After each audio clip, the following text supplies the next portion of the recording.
there's a couple of songs that I want to like focus on. Yeah. And with your permission, cut a little bit in throughout our conversation with them. Yeah, of course. But one of them is Sauce. I just wanna know where the cream at. I just wanna know where my rings at. Total, it's a banger, man. I love blasting that in my car on like a road trip or something. And then I saw the video for it. By the way, Richie Stokes is the best hype man in the world. Ever. I can't. Nobody has ever seen has been a better hype man.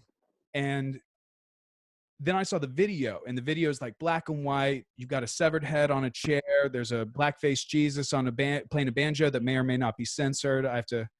I don't know what our standards gets tighter and tighter, but yeah. There's a lot, and then it's you, and you don't necessarily try to portray yourself in any way that's necessarily like glamorous. It's artistic and highly like, oh, interesting. He's got ring pops and a fur coat holding a chihuahua.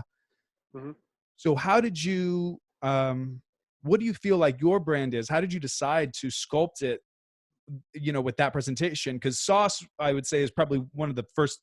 You've done a lot of cool artistic and interesting videos since then, but thank you. It's breaking out of a little bit of like the sort of more traditional hip hop music video that you'd see with something like Special Price.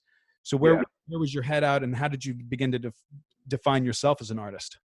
So Sauce is a funny situation because it's like, one, you know, shout out to Richie, like you said. Bring your own bassin. Yeah. He actually helped me.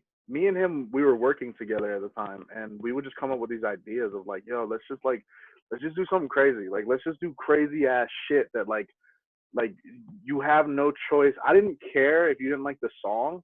I wanted you to rewind the video because you just weren't entirely sure of what you saw.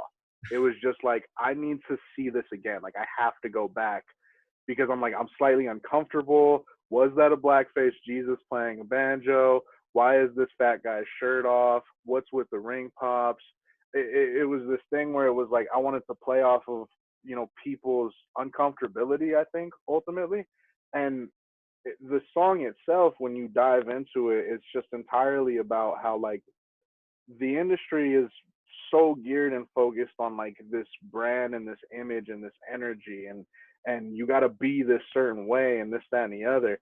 And it's essentially about like an artist who is working on fitting that mold, but in his own way, but doesn't really like to. Like like I don't want to be that mold. I just wanna go be famous. Such an ignorant Ramus. Tell him lick my anus. Grab the donut. Show us where your pain is. How the fuck I'm gonna paint this? Let me frame this. They gon' play it when the bullshit entertaining. Why you think I'm saying? Okay, I can understand that, man.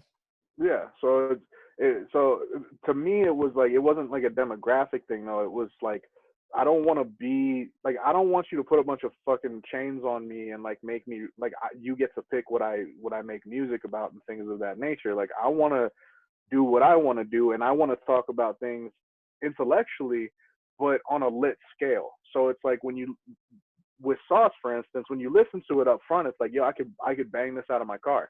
Like, I could listen to this over and over, and it's super lit, and it's got certain bars that it's like, yo, this is turnt.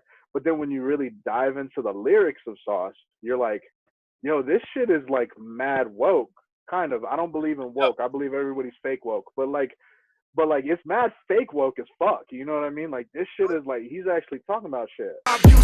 My drink is screwed and my purpose blue, and I'm swerving too, and he looking nervous. I'm nervous too, cause my pigments say it don't hurt to shoot, and they want me living in servitude. But I'm sorry, sir, I can't work for you. It's all personal, but I'm versatile with these verses. When it's irking you and I mean, the part of the video where you get pinned down and arrested, and you know, obviously it's timely nowadays, and yeah.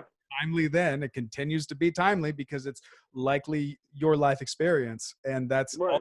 Hip hop, and instead of fake hip hop. I'm fake hip hop to a certain degree, you know, and that's why it's like I don't play in the hip hop box. Yeah. I have to figure out what is this other interesting esoteric box that I can play in, because I can't do the it's an authenticity thing. So when you but I would totally agree with you that it's like one of your more That second verse is very conscious and it's smart. Can I be a Buddha? Can I be a Buddha? Eh, oh. Can I be a Buddha? Can I be a Buddha? Eh. Can I be a Buddha? Can I be a Buddha? Can I be a Buddha? Eh.